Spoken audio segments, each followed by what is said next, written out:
terkait dengan makan bedulang. Ini makan bedulang zaman dulu ini merupakan cara yang sederhana, yang merupakan cara adat istiadat. Makan bersama ini, Makan bersama. mungkin setiap suku bangsa di dunia ini punya tradisi ya, punya cara gitu ya. Betul. Ada yang makan bersama itu harus di atas meja. Orang Eropa menggunakan dapur, menggunakan kursi. Betul. Perenggu, jangan lupa subscribe, jangan hanya krip. Baik, Kerabat Raja, kita masih bersama dengan Pak Fitro Rozi pada kesempatan siang hari ini ya. Kita mengulas berbincang santai bersama dengan Pak Fitro dalam program acara Cara ya, dan cara-cara efektif dan juga sederhana ya, dan juga berbagi tips ya bersama pendengar setia Radio Suara Praja di pagi jelang siang hari ini.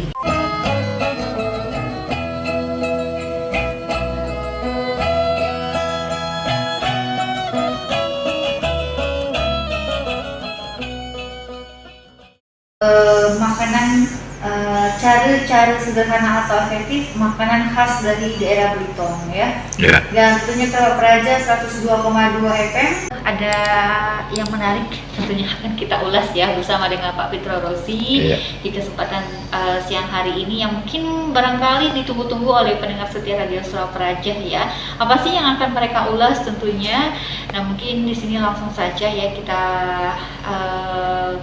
kabarkan untuk pendengar setia Radio Suara Praja. Kebetulan kita di program acara info pengetahuan seputar kemudahan atau cara-cara sederhana dan juga efektif dalam program acara Cara nih Pak Fitro Rozi ya. Iya. Kejahatan di media sosial atau bermedia sosial dengan teknologi begitu. Nah, canggih. Dan Jojo nih kita juga mungkin ulasannya canggih juga nih Pak Fitro Rozi ya. Cara-cara itu ada yang cara yang sederhana, betul. Ada yang cara yang rumit. Nah, tadi kita cerita tentang rumit itu, canggih itu, mungkin kita bisa lihat dari Google, makna canggih itu ternyata ini berasal dari sesuatu yang rumit, yang dianggap canggih itu sesuatu yang rumit. Nah, jadi sebenarnya agak bertentangan dengan program kita sebenarnya. Maksudnya cara-cara yang efektif tidak rumit tentunya. Kalau efektif berarti tidak rumit. Nah, kalau dari KBBI ini lawan kata dari canggih adalah sederhana, karena canggih memiliki arti rumit dan tidak sederhana. Intinya seperti itu. Intinya seperti itu ya. Jadi sebenarnya dalam hidup ini yang kita inginkan itu cara yang rumit atau cara yang sederhana. Betul. Nah, kalau kita bisa dengan cara yang sederhana, kenapa kita harus tempuh jalan yang begitu rumit? Betul. Gitu ya? Nah, cara-cara ini kita coba gali dengan kearifan masyarakat, pengetahuan lokal, bagaimana hidup ini diselesaikan dengan cara yang sederhana. Nah, mungkin hal yang rumit itu identik dengan sekolah.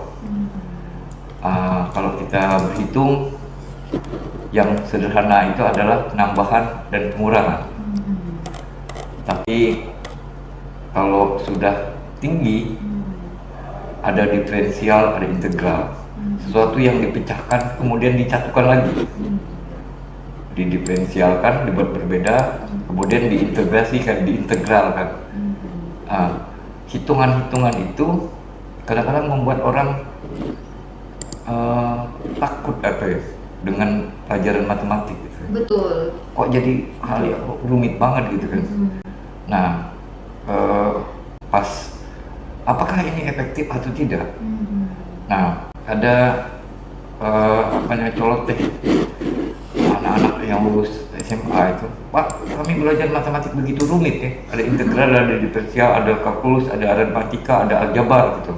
Ternyata Pak, pada saat kerja kami hanya nggak hitung plus minus. Ada. Kalau nggak ngitung kembalian, untuk apa belajar diferensial? Kira-kira seperti itu kan? Iya. Nah, Atau contoh misalnya kita bertukar lah, misalnya bertukar lah. atau berai misalnya, Iya. ya pasti kan pengurangan penambahan. Iya. Dan pembagian pun sebenarnya adalah bagian dari pengurangan. Betul. Perkalian itu adalah bagian dari penambahan. Jadi sebenarnya idenya adalah ditambahkan dan dikurangkan. Betul. Nah makanya sampai ada ayat gitu. Kalau kita di pasar itu timbangan itu jangan sampai dikurangkan, jangan sampai dilebihkan. Nah ini yang jadi pikiran dasar. Cara-cara itu menggiring kita pada perilaku yang sederhana, tidak hedonis, tidak berlebihan, tapi juga tidak fakir, artinya tidak sampai kita berkekurangan. Nah, mungkin kita ulas hal yang menarik ini,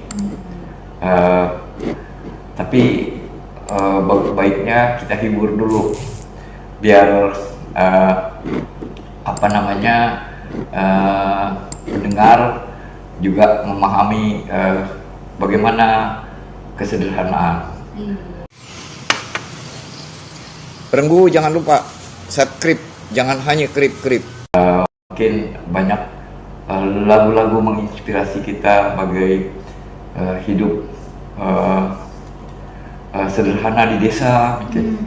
Ya, ada cerita tentang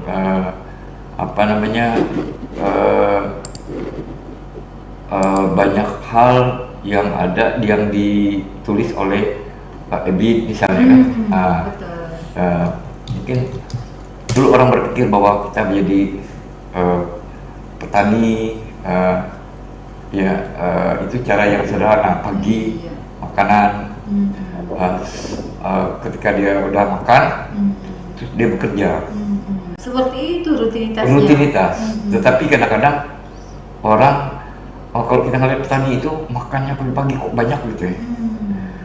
Tapi kan dia berpikir menyeimbangkan efektif makanan yang dimakan dia, makanan yang dikonsumsi dia itu dibakar setelah seharian bekerja.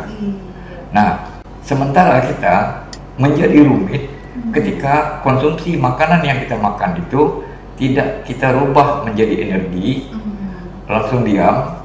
Jadi makanan itu numpuk.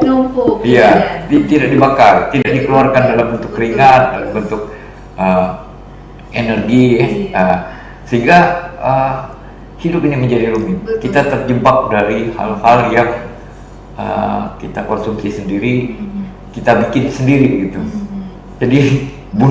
Jadi makanan itu bisa membunuh diri kita pelan-pelan gitu. Itu hal-hal yang rumit gitu ya. Ketika kita melihat bahwa apa yang kita lakukan itu sebenarnya jangan berlebihan dan jangan berkekurangan juga gitu.